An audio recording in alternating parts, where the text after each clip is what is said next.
소개 감사합니다. 네, 반갑습니다. 저는 박일혜라고 합니다.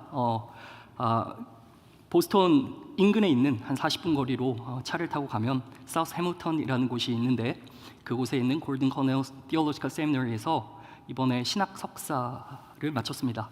졸업을 했고 이렇게 또 감사하게 하나님의 은혜 가운데 인도함 받아서 퀸지 한인교회 드디어 마침내 때마침 발을 디디게 됐습니다. 너무 감사하고 또 강한용사 청년분들 뵈니까 가슴이 뜨거워집니다. 자, 오늘 말씀을 받았는데요. 한번 제목 따라해 주시면 감사하겠습니다. 여리고 앞에 선 여호수아. 여호수아가 여리고에 가까이 이르렀을 때에라고 본문 13절에 나오는데 여러분 13절을 보시면 여호수아가 여리고에 가까이 지금 여리고를 바라보면서 서 있습니다. 여리고 성을 보아하니 굉장히 장대한 성이고 꽉 막힌 담입니다. 촘촘해서 뚫릴 기미가 보이지 않아요. 저희가 조금 배경을 살펴보면 2장에 라합이라는 한 자매님이 나오는데 그 자매님에게 정탐꾼이 정탐을 할 때 이런 얘기를 들었어요. 여기에 있는 여리고 성 안에 있는 백성들이 지금 심히 두려워하고 이 땅 주민들이 벌벌 떨고 있어요 라고 이야기를 했어요. 그래서 그 이야기를 정탐꾼이 가지고 여호수아에게 가서 보고를 합니다. 보고를 듣고 어떻게 하냐?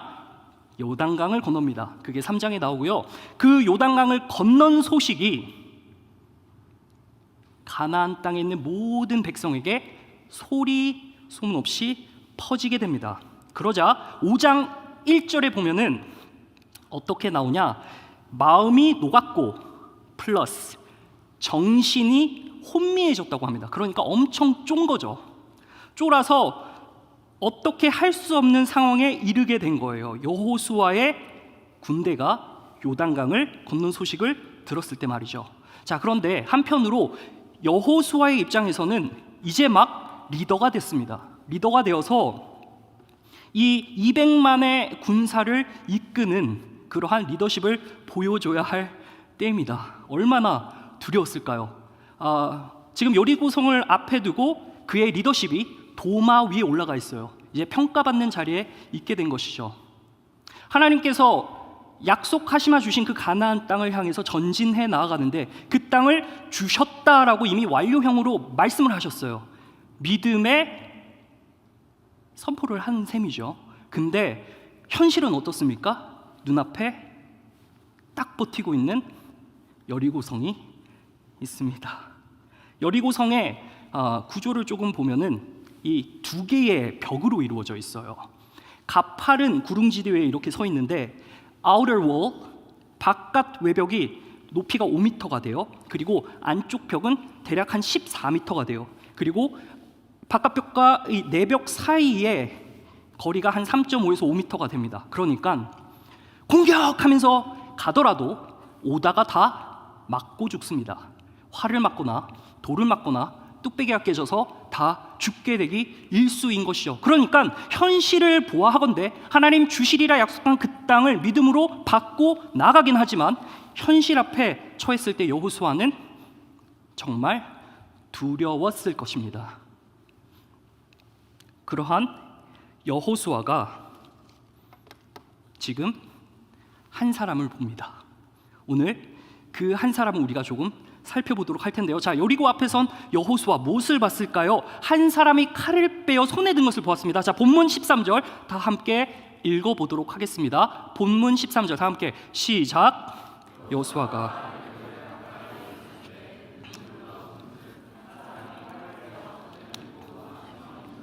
자, 한 사람이 거기까지요. 한 사람이 무엇을 뺐습니까? 칼을 칼춤에 넣었어요. 칼을 어떻게 했습니까? 네, 칼춤에 넣어서 온 것이 아니라 칼을 칼춤에서 뺀 상태로 지금 여호수아를 마주하고 있습니다. 자, 여기서 빼내다는 단어를 우리가 원어로 살펴보면 라카흐라는 단어를 씁니다. 다시 말하면 이것을 들고 마치 이제 막 진격하려는 공격 레디네스를 갖추고 있는 거예요. 진격하려는 직전에 마치 전쟁 준비가 마친 그러한 모습으로 서 있다는 거예요. 자, 그런데 보시면 여호수아가 딱 있는데 그 앞에 마주한 한 사람이 공격을 할지 와가지고 협상을 할지 무엇을 할지 피하 식별이 전혀 안 되는 상황이라는 거예요. 홀로인 걸 봐서는 적군은 아닌 것 같아요. 왜입니까? 어떻게 추측이 가능하죠? 지금 다 성 안에 있잖아요. 여호수아 6장 1절을 보면 성 안 사람들이 어떻게 하고 있냐면 거기서 버티고 있습니다. 사랑하는 가만히 용사 성도 여러분, 보시면 우리가 축구를 할 때 중동 국가 팀의 어떤 축구의 전술적 특징이 하나가 있는데 그것은 바로 침대 축구라고 합니다. 침대 축구 한번 들어보셨죠? 어떤 축구일까요? 이제 필드 그라운드에서 피 터지는 그곳에서 편안하게 에이스 침대 마냥 누워가지고 일어날 기미가 안 보이는 거죠. 자, 그렇게 전술 전략을 쓰게 되면은 상대편 입장에서는 어떻습니까? 굉장히 빨리 경기를 진행하려고 하는 조급함 때문에 빈틈을 보이게 됩니다. 그러면 그 빈틈을 뚫고 역습하는 찬스를 주는 것이죠. 마치 여리고성은 이와 같이 꽁꽁 본인들의 그 성, 난공불락 무너질 듯 하지 않은 그 성을 본인들의 배경을 삼아서 어떻게 합니까? 기다렸다가 가나안의 연합군들이 모일 때까지, 그래서 200만 여호수아 쩔쩔매는 그 광경을 보고 칠 수도 있는 그러한 상황에 놓인 겁니다. 그러니까 여호수아는 지금 이도 저도 아닌 그러한 상황인 것이죠. 근데 그 앞에 칼을 빼든 한 사람이 있습니다. 피하 식별이 되지 않아요. 누굴까요? 뭐 밀당하는 것도 아니고 내 거인 듯 내 거 아닌 내 거 같은 너? 뭡니까? 누구 편인지 모르겠는 거예요. 그런데 여기서 13절을 좀 보시면 하반절에 이런 말씀이 나오는데요. 자, 13절 한번 읽어보도록 하겠습니다. 여호수아가 나와서 그에게 묻되 너는 시작 너는 우리를 위하느냐 우리의 적들을 위하느냐 물어본 거예요. 내 편이야 적이야 이렇게 물어본 거예요. 여호수아가 이제 눈치가 좀 없었던 것 같은데 딱 보면은 우리 편 같아 보이는데 적수가 한 명이잖아요. 그러니까 이렇게 물었습니다. 근데 뭐라고 답해요? 그가 이르되 아니라. 자, 여기 영어 버전이 no라고 써져 있는데요. 히브리어를 보면 low라는 단어를 씁니다. 직역을 하면 no긴 하지만 다른 번역본을 보면 neither이라는 표현을 씁니다. 무슨 말입니까? 이도 아니고 저도 아니라는 거예요. 뭡니까? 전쟁은 승부는 회색지대가 없잖아요. 이거 아니면 이거예요. 근데 둘 다 아니라는 겁니다. 무슨 말일까요? 무슨 말일까요? 뒤에 보면 14절에 이렇게 덧붙이는데요. 그가 이르되 아니라 하고 나는 여호와의, 따라해주시면 감사하겠습니다, 군대 장관이다. 군대 장관, 군대 대장이다 라고 이야기를 하는 거예요. 그러니까 무슨 말입니까? 이것은 너의 전쟁이 아니다. 네가 치러야 할 전쟁이 아니다. 이것은 나의 전쟁이다. 여호수아가 아마도 그 성을 앞에 두고 난공불락처럼 꽉 막힌 그 성을 어떻게 뚫어야 될까 고심이 많았을 거예요. 그런데 그 앞에서 먼저 칼을 빼들고 이제 막 진격 이러면서 뒤에 군사들을 마치 독려하고 동기부여하듯 서 있는 아름다운 군대 장관의 자태, 뭡니까? 한번 따라해 주시면 감사하겠습니다. 하나님께서 함께 하심을 바라봤다. 여리고 앞에 선 여호수아는 함께 하시는 하나님을 그 자리에서 경험합니다. 오늘 여러분의 삶 가운데 여리고와 같은 문제가 있을 수도 있습니다. 그러한 이슈가 있을 수도 있어요. 믿음으로 고백하고 주님께 아뢰고 간절히 구했지만 사실상 현실 속으로 가면은 이슈가 우리 앞에 꽉 막힌 것처럼 보이는 여리고의 문제들이 각자에게 있지 않습니까? 근데 그럴 때 하나님께서는 우리에게 나지막하게 오늘 칼을 빼어든 한 사람을 통해서 말씀하시죠. 내가 너와 함께 있다. 함께 하시는 하나님을 마주하시는 저와 여러분 되시길 간절히 축원합니다. 하나님께서는 승리를 선언하세요. 6장 2절을 보면은 방법을 좀 알려주시면 너무 좋겠는데 그렇잖아요. 우리 기도할 때 하나님께서 야 A부터 Z까지 이렇게 해봐, 이렇게 순서를 좀 잘 친절하게 알려주시면 땡큐 하겠는데 하나님께서는 방법을 알려주시지 않고 승리를 선언하시더라고요. 내가 군대를 네 손에 넘겨주었다라고 승리를 선언하시는 거죠. 이 군대 장관이 이렇게 이야기를 했을 땐 그냥 갑자기 나타나서 안심시키려는 즉흥적인 이야기가 아니에요. 이건 대대로 내려오던 전통입니다. 아마 여호수아는 이 말을 듣고 모세 형님을 떠올렸을 거예요. 자, 출애굽기 14장 14절로 가면 이런 말씀이 나오는데 한번 읽어주시면 감사하겠습니다. 시작. 여호와께서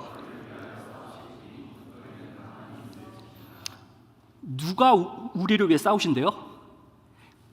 여호와께서 우리를 위해 싸우신다는 거예요. 그래서 지금 이 상황이 모세가 모압 평지에 있는 상황이거든요.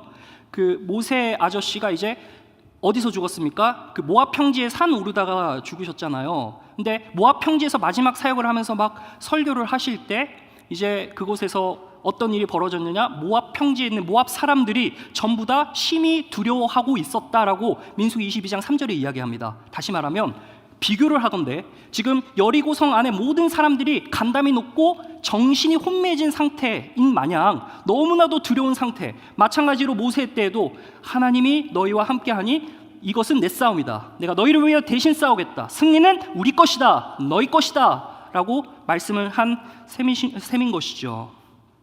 그러자 모압에 있던 십볼의 십볼의 아들 발락이라는 이 왕이 나오는데요. 그 발락이 너무 무서워가지고요. 목사님을 섭외합니다. 뒷돈을 줘요. 어떻게 합니까? 가가지고 우리 편으로 와서 조금 이스라엘을 향해서 저주를 퍼부어줘라고 이야기를 해요. 얼마나 무서웠으면 그랬을까요? 민수기서 22장 31절의 말씀을 보면 발람이 정신이 잠깐 나가서 돈에 눈이 멀어 저주를 하러 가는 와중에 노란 글씨 한번 볼까요? 여호와의 사자가 무엇을 들고 있습니까? 손에 칼을 들고 있습니다. 사랑하는 강화용사 성도 여러분, 때로는 하나님께서 우리를 대항하여서 칼을 들 때도 있습니다. 그 칼이 때로는 무섭기도 하고 좌절이 될 때도 하고 하나님께 원망 섞인 볼멘 소리로 짜증이 날 때도 있고 하나님께서는 우리를 대항하여 칼을 드실 때도 있다는 겁니다. 근데 중요한 건 누구의 손에 그 칼이 쥐어졌느냐. 하나님은 우리를 위하시기 때문에 결코 그 칼로 휘두르시거나 우리를 심판하시는 강력한 도구로 사용하시지 않습니다. 자, 한번 예를 들어 보겠습니다.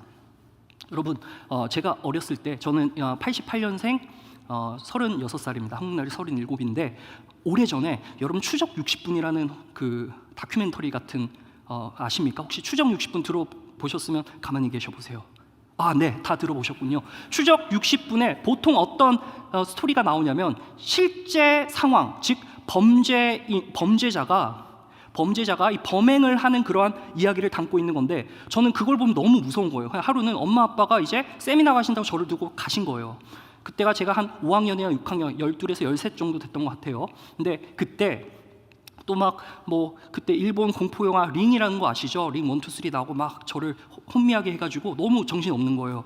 TV에서 TV를 꺼놔도 켜놔도 거기서 하얀 소복 입으신 그 자매님께서 계속 나오시니까 너무 두려워가지고 TV를 정말 크게 켜놓고 컴퓨터 앞에서 이제 밤샘 게임을 했습니다.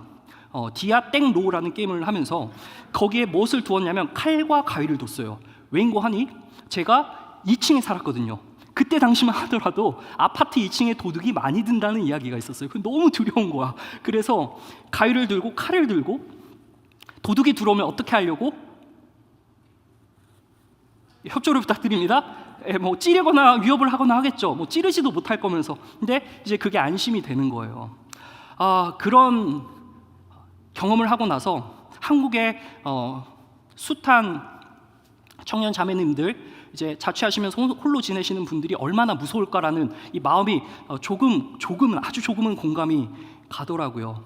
한 자매 이야기인데 자매가 이제 TV를 보고 있는데 주변에서 그 TV 소리 잘 안 들렸는데 계속 바깥에서 뭔가 인기척이 들리더래요. 저벅 소리가 들려. 불안하잖아요. 그래서 인터폰 딱 켜서 보니까 이제 헬멧을 쓰신 택배기사 아저씨로 보이는 분이 계속 그 앞을 서성거리더라는 겁니다. 그래서 겁은 나니까 이렇게 TV에 이제 정신이 있다가 이 정신 완전히 돌아간 거예요. 글로. 어떡하지? 막 두려운 거예요. 친구한테 문자도 하고 아버지한테 문자도 하고 엄마 아빠가 집에 없으니까요. 근데 막 갑자기 덜컥덜컥 소리가 나는 거예요. 문 앞에서 덜컥덜컥 여는 소리가 나는 거예요. 이게 무슨 일입니까? 위험한 일이죠. 거기 그 열쇠 자물 구멍 사이로 뭔가 이렇게 조작하는 소리가 들리더래요. 이게 얼마나 공포스러운 상황이에요. 그래서 자매가 깜짝 놀라 부엌에 가서 칼을 손에 들고 방으로 들어가요. 안방문을 딱 잠깁니다. 근데 아이고 문이 칙 하고 열린 거예요. 와 이거 끝장이나 완전 이거는 뭐 스피치레스. 들어오는 거예요. 저벅저벅 그 소리가 들리는데 문을 엽니다.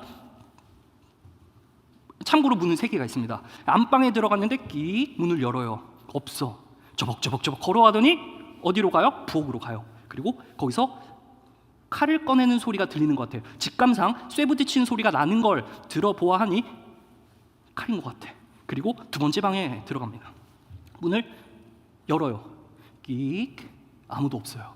남은 방은 어떤 방이에요? 그 자매가 홀로 두려움에 떨고 있는 그 방. 저벅 그 방 앞에 섭니다. 열까요? 문? 열면 안 되겠죠?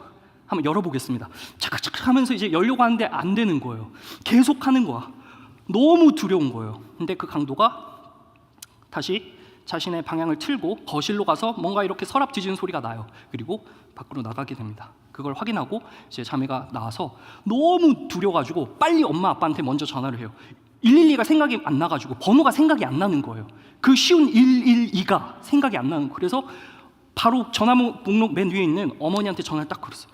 엄마, 지금 이런 일이 벌어졌어 하는데 어머니께서 하시는 말, 만약에 어머니가 이런 말을 했다면 여러분 어떤 느낌이십니까? 걱정 마. 하나님이 너와 함께 하셔. 하나님이 너와 함께 하시니까 걱정할 필요 없어. 주님만 의지해. 그렇게 이야기하면 어떨까요? 절교죠. 안 되는 거예요. 그래가지고 어머니가 아이고 어떡하냐, 내가 빨리 갈게, 그곳으로 빨리 갈게 이러면서 이제 야 빨리 112 신고해 해서 전화를 끊고 112에 딱 신고해서 이제 그 이야기를 다 전하고 나서 딱 전화를 끊고 이제 뒤로 돌아오는데 갑자기 팍! 하는 거예요. 갑자기 뒤에서 도둑이 팍 나타난 거예요. 안 놀라시네요. 이게 포인트였는데 진짜 강한 용사네. 갑자기 뒤에서 팍 나타나는 거예요. 여기서 이야기를 맺도록 하고요. 그 칼이 누구한테 쥐어져 있느냐를 제가 지금 말씀드리려고 합니다. 자, 근데 이거는 어떤 선교사님이 들려준 이야기를 예시로 드는 거예요. 근데 만약에 이 세팅을 다르게 가져가서 아침에 제가 자고 있는데 어머니가 부엌에서 이제 국 끓이는 소리가 막 나는 거야. 김치찌개 막 맛있는 냄새가 나. 근데 나는 최대한 늦게 일어나고 싶은 거야. 근데 어머니가 와가지고 이래야 일어나.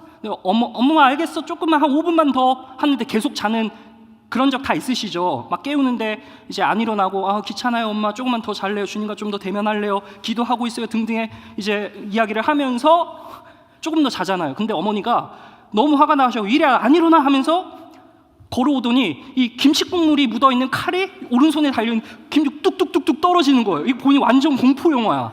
근데 그걸 보고 여러분 두려워하십니까? 안 두려워하잖아요. 왜요? 칼이 누구 손에 쥐어져 있어요? 엄마의 손에 쥐어져 있다는 것은 죽어도 나를 해할 생각이 없다는 거예요. 그러니까 칼이 지금 누구 손에 들려 있느냐가 중요한 거예요. 하나님께서 때로는 대적하셔서 우리를 향하여 칼을 드시는 것은 우리를 뵈려고 하는 것이 아니라 마치 우리를 주님의 뜻대로 빚어지게끔 만드시는 메스와도 같다는 겁니다. 여호와께서 지금 여호수아 앞에 서 계시는 것이죠. 우리가 하나님의 뜻을 대항할 때가 언제일까 한번 하나님이 함께 하심에도 우리가 때로는 엇나갈 때가 너무 많은 것 같아요. 저를 포함해서요. 하나님께서는 그런 교회 공동체에게 경고하시는데 요한계시록 2장에 보면은 버가모 교회가 나옵니다. 7교회 중에 2번째 교회인데 버가모 교회에 어떤 모습으로 예수님이 나타나시냐면은 칼을 들고 계시는 모습이 나타나요. 내가 네게 이르노니 발람이 발락을 가르쳐 이스라엘 자손 앞에 걸림돌을 놓아 행음하게 하였고 우상의 제물을 먹게 했다. 2가지 죄를 지적하시거든요. 그리고 말씀하세요. 덧붙여서 회개하라. 그렇지 않으면 내가 네게 속히 가서 내 검으로 너희와 싸운다라는 말씀을 하세요. 무슨 말입니까? 메스를 들고 너희를 집도하겠다는 거예요. 사랑하는 강한 용사 여러분, 여리고 앞에 선 여호수아와 같이 우리도 여리고를 마주할 때마다 너무나 마음이 불편하고 기도 응답이 안 되는 것 같아서 때로는 볼멘 소리로 하나님 앞에 블레임하기도 하지만, 하나님께서는 그때 그 기도를 안 들어주시는 것은 우리로 하여금 빚어지게 만들어 가시는 어떤 믿음의 여정이라는 것을 믿으시기를 주님의 이름으로 축복합니다. 여리고 앞에 선 여호수아, 함께 하시는 하나님을 바라보았다는 것이죠. 자, 이 광경이 펼쳐지고 그 손에 칼을 든 사람을 봤는데, 그때 여호수아가 어떻게 하느냐, 오늘 말씀의 두 번째인데요, 여호와의 군대 대장 앞에 엎드려 절했다라고 말씀하고 있습니다. 우리 14절 말씀을 다 함께 한번 읽어보도록 하겠습니다. 14절 말씀이요, 다 함께 시작. 여호수아의 얼굴을 땅에 대고 엎드려.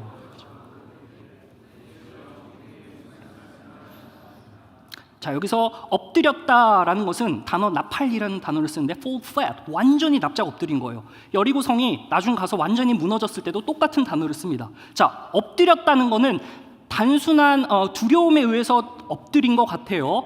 한 사람인데 손에 칼을 빼든 것을 보고 엎드렸다. 근데 그 뒤에 클루가 나와요. 뭐 했다고 합니다. 엎드려, 그 다음 뭐 했습니까? 감사합니다. 절했다. 자, 절했다라는 이 단어는요, 어떤 엘리멘트가 들어가냐면 reflex라는 엘리멘트가 들어가요. 그러니까 무슨 말이냐? bow down인데 bow down, bow oneself down. 그러니까 스스로 자발적으로 지금 절을 한 겁니다. 엎드린 겁니다. 무슨 말입니까? 예배드린 겁니다. 한 장관을 보고 칼에 손을 빼고 있는 그가 하나님이신 것을 깨닫고, 아, 하나님께서 함께 하시는구나를 깨달은 그가 이제 하나님 앞에 엎드려, 함께 하시는 하나님의 임재를 경험한 그가 엎드려 예배하고 있다는 겁니다.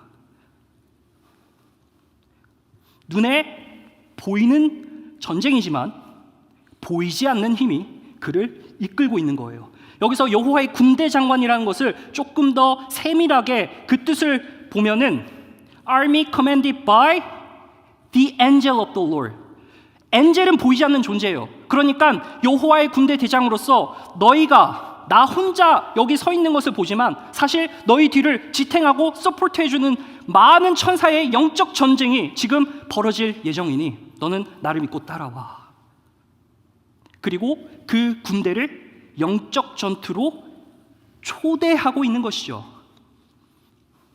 보이는 전쟁이지만 보이지 않는 힘에 의해서 보이는 전쟁을 이기도록 하시는 하나님이시라는 겁니다. 사랑하는 강한 용사 성도님 여러분, 여러분이 여리고와 같은 문제를 마주했을 때 하나님께서는 결단코 함께 하신다는 사실을 믿으시기 바랍니다.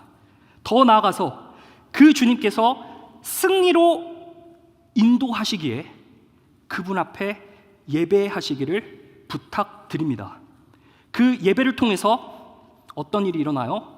순종함이 일어난다는 거예요. 지금 자신이 대빵이에요. 대장이에요.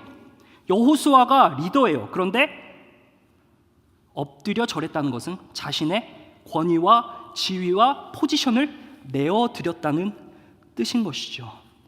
이 클루가 어디서 나옵니까? 14절 하반절에 나타나요. 내 주여 종에게 무슨 말씀을 하려 하시나이까? 이제 귀를 열고 듣겠다는 겁니다. 나한테는 방법이 없습니다, 주님. 철옹성과 같은 난공불락의 저 성 앞에 내가 지금 이 200만의 군대를 어떻게 해야 될지 모르겠는데 주님께서 이미 작전 태세를 갖추고 칼을 빼들고 우리들을 주님의 영적 전쟁으로 초대하시니 내가 주님 앞에 모든 것을 내어드리고 순복하겠나이다 라고 말하는 셈인 것이죠. 1592년 우리가 잘 아는 임진왜란 당시에 이순신 장군께서는 23번의 전쟁을 거치셨어요. 23전 23승. 그 중에서 우리가 잘 아는 명량해전, 대첩이라고도 하는데 일자진 전술을 멋있게 멋들어지게 구상을 해서 상대 이 왜군을 격파한 장면이 우리가 기억을 하실 겁니다. 너무나도 세련된 그런 방식으로 지형지물을 잘 이용해 바람과 풍랑 그 모든 각도를 잘 조절했던 정말 대장 중의 대장이죠. 그런데 여호수아는 어떻게 합니까? 하나님께서 대장 되셔서 좀 멋지고 세련되고 모던한 방식으로 이겨주시면은 좀 간지가 나겠는데, 그렇지 않고 그냥 성을 7일 동안 13바퀴 도는 것으로 끝나는 조금 구식스러워 보이고 촌스러워 보이는 방법을 그는 리더로서 인정을 하고 이스라엘 백성들에게 설득시켜야만 했던 것이죠. 얼마나 어려웠을까. 그러나 승리를 인도하실 하나님께 예배한 그는 순종함의 결단이 있었기 때문에 가능한 것이죠. 여러분, 순종할 힘이 생기지 않는 이유는 우리가 너무 목에 힘을 주고 있는지도 몰라요. 경험과 데이터에 의존해서 수치상으로 우리가 얻어진 그것으로 말미암아 이것을 하면 이렇게 되겠다라는 잔머리가 금방이라도 나오잖아요. 그러니까 우리는 믿음 하지만 그 믿음은 사실상 말로만 하는 믿음인지도 모르겠어요. 저를 포함해서. 그것이 공로가 되기 시작하는 것이죠. 이 단적인 예를 우리는 다윗에게서 좀 찾아볼 수가 있는데요. 자, 한번 역대상 21장 16절에 보면은 이런 말씀이 나옵니다. 다윗이 눈을 들어 보매 여호와의 천사가 천지 사이에 섰고 무엇을 빼어 들었습니까? 칼을 빼어 손에 들고 있습니다. 이 일이 무슨 일이죠? 다윗이 자기가 생각했을 때 이제 완전한 국가를 이루었고 엄청난 많은 양의 장정들이 있기 때문에 천하를 통솔하는 그 힘으로 말미암아 데이터가 쌓이니 하나님을 더 이상 의존하지 않고 인구조사를 한 것입니다. 그래서 그 앞에 타작마당에 천사가 칼을 빼들고 메스 작업을 하려고 하고 있는 거예요. 22장 18절로 올라가면 방법을 알려주세요. 야, 너 잘못했지? 방법이 있어. 여호와를 위하여 뭐 해요? 예배드려. 예배만이 순종의 방법이야. 예배를 통해서 순종의 마음이 생겨. 성령님께서 우리에게 허락하시는 그 마음은 예배를 통해서 생긴다 이겁니다. 순종이 어려운 이 시대 가운데 우리에게 수많은 데이터와 챗GPT를 포함한 모든 것들이 우리에게 정보와 데이터를 허락하고 공급하기 때문에 우리는 그것에 의존하면서 살아가는지도 몰라요. 그러나 주님께서 오늘 말씀하시죠. 여리고를 마주하면 내가 너와 함께하지만 분명히 알아야 될 건 너는 순종을 위해 예배해야 해. 주님, 예배 좀 이따 할게요. 아니, 전쟁 방법 뭔지 알려주세요. 그러면 내가 전쟁 치르고 와서 멋들어지게 좀 어깨뽕이 좀 나야지. 주님, 이 백성들이 나를 따라가지고 이런 여리고의 이 방백들을 무찔렀는데 그때 시원섭섭치 않게 예배 드릴게요. 주님, 선 넘지 마세요. 여기까지예요. 알아서 할 테니까. 이게 아닌 것이죠. 철저하게 순종으로 맡겨드린 여호수아의 모습을 보게 되는 것이죠. 순종을 할 때라야 기업이 주어집니다. 그래서 시편 37편 11절에 보면 다윗이 이 고백을 합니다. 한번 다 함께 읽어보겠습니다. 시작. 그러나 온유한 자가 순종하는 자예요. 예수님께서는 이것을 마태복음 5장 5절에 이렇게 말씀하신 복 있는 자는 온유한 자는 복이 있나니 땅을 너희가 기업으로 받는다는 겁니다. 자, 온유한 게 뭘까요? meekness, gentleness, 이게 뭘까요? 중고등부 설교에서도 한번 이 비유를 들었는데요.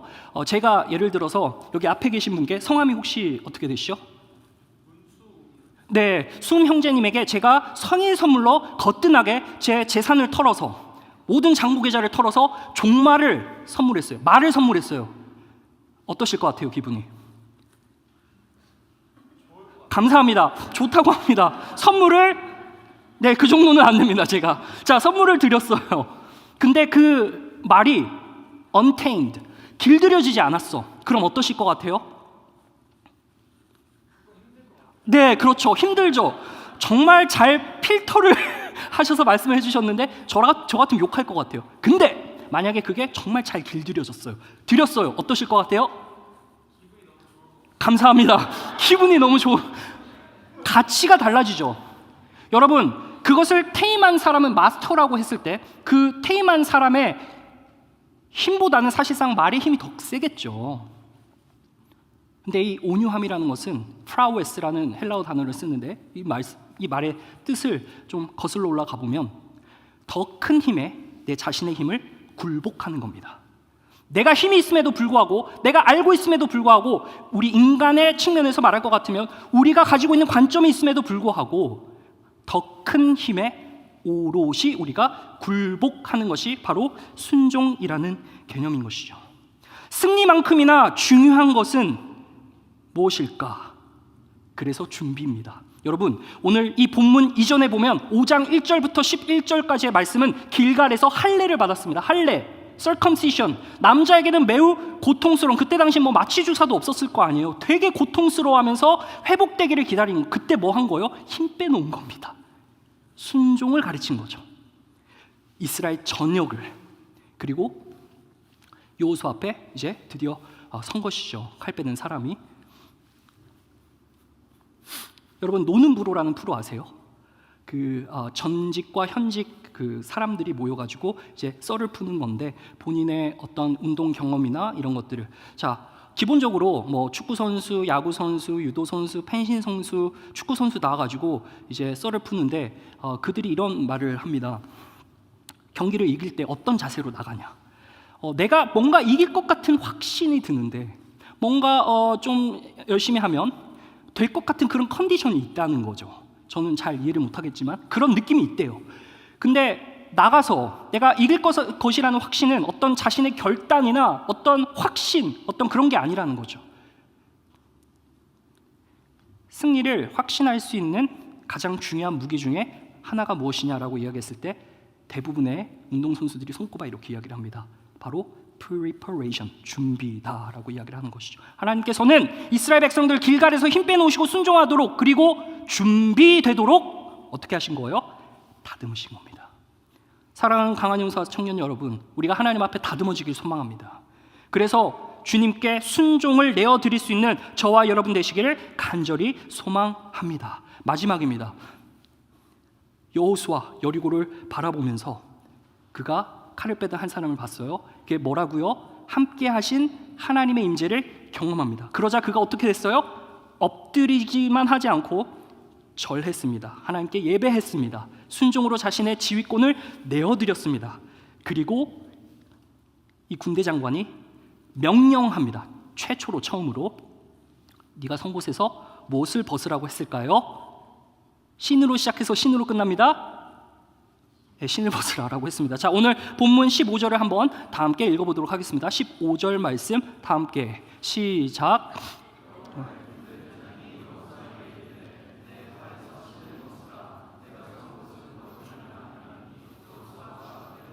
신을 벗으라 라고 이야기를 했습니다. 반드시 해야 되는 겁니다. 반드시 이행해야 되는 거예요. 어디에서요? 선 곳에서 신을 벗어라.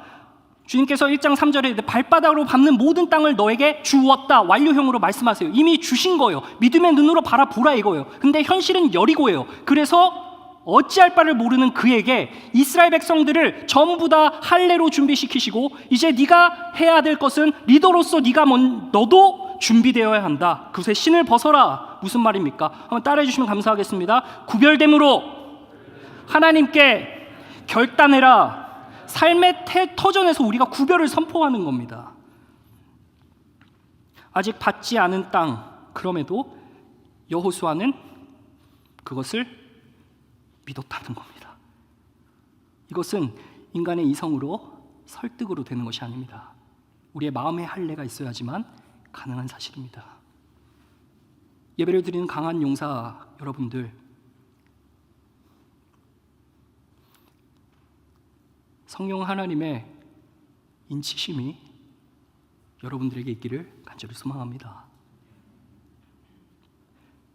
여리고 앞에 선 여호수아의 모습, 구별됨으로 하나님께 마침내 결단했다는 것이죠. 자, 마지막 예시를 하나 들고 오늘 설교를 줄여 마치겠습니다. 자, 마지막 사진을 한번 보여주세요.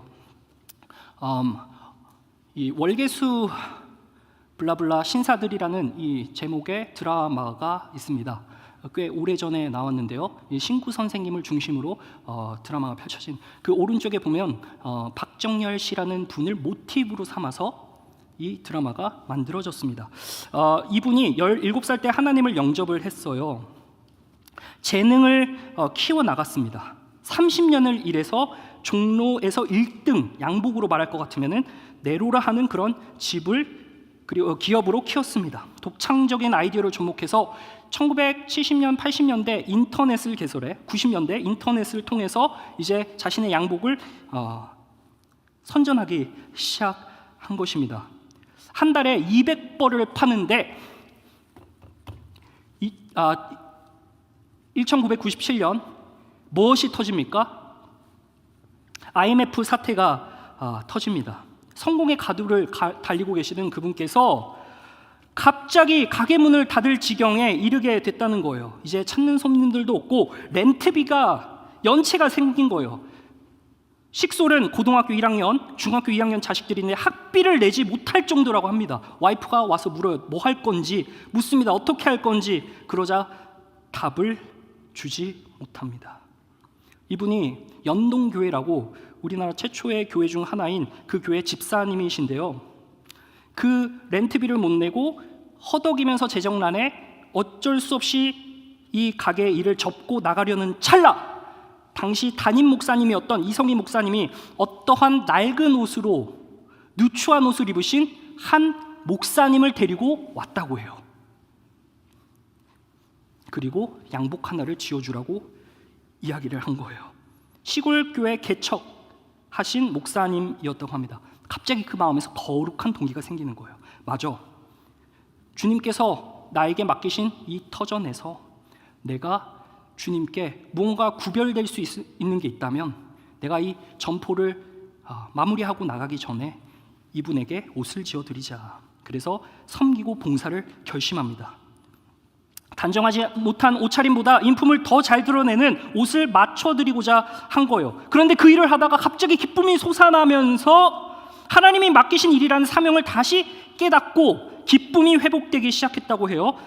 당시 2천만 원이라는 돈이 수중에 남아 있었고 임대료값이 나가면 이제 1,000만 원 정도가 남는다고 하는데 200만 원 생활비 빼면 이제 800만 원이 남잖아요. 근데 그 금액을 가지고 뭘 하려고 하느냐? 봉사를 하려고 해요. 그래서 국민일보에 대문짝만하게 광고를 내보냅니다. 원단비만 받고 맞춤 양복해드립니다 하고 광고를 내자 굉장히 많은, 거의 다 목사님이더라고요. 그래서 목사님들 양복을 다 맞춰주고 이제 가게 문을 닫고 나가려고 하는 찰나에 한 정장을 입고 있는 분이 저벅저벅 걸어오시더니 뭐라고 말씀을 하시냐? 양복 120벌을 맞춰주세요 라고 이야기를 하는 거예요. 이게 뭐지? 120벌?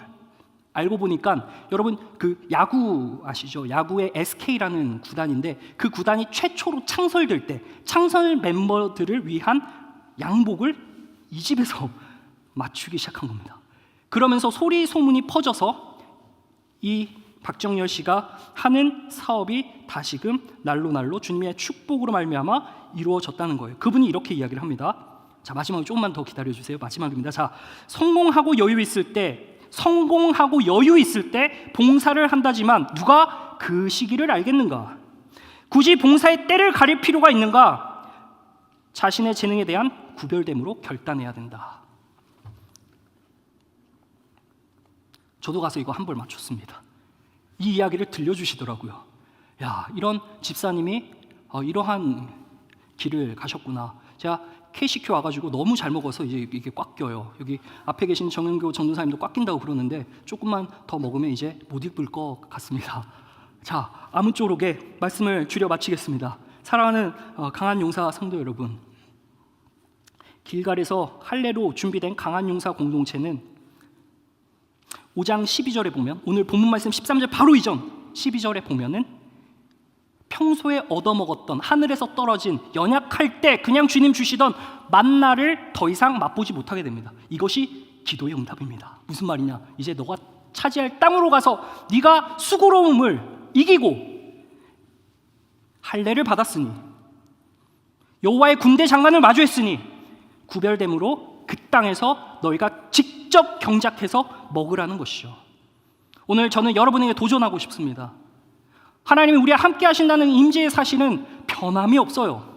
그러나 우리에게 걸리는 것은 현실의 문제가 회복되지 않기 때문에, 그것이 풀리는 것 같지 않기 때문에 주님께 예배함과 순종함이 결여될 때가 있습니다. 저를 포함해서요. 그러나 그럴 때 우리가 처한 장소에서 구별됨을 다시 결단하고 성령님 주신 마음으로 저벅저벅 믿음의 한 걸음 여리고를 넘어 가나안으로 가는 저와 여러분 되셨으면 좋겠습니다. 우리의 삶 속에 욕심이 몰려오고 공로가 생기고 목이 힘이 들어가면 곧장 멸망합니다. 여리고 다음인 아이성에서 멸망하죠. 왜죠? 재물욕 때문에, 아간의 재물욕 때문에. 우리가 매번 힘을 빼고 주님 앞에 순종의 결단을 매번 하는 것이 참 어렵지만 그러한 싸움을 이기도록 도우시는 주님이 있으시기에 오늘 우리가 그 싸움을 능히 견뎌내며 나갈 수 있는 것입니다. 우리 함께 기도하도록 하겠습니다. 잠깐 기도할 텐데요.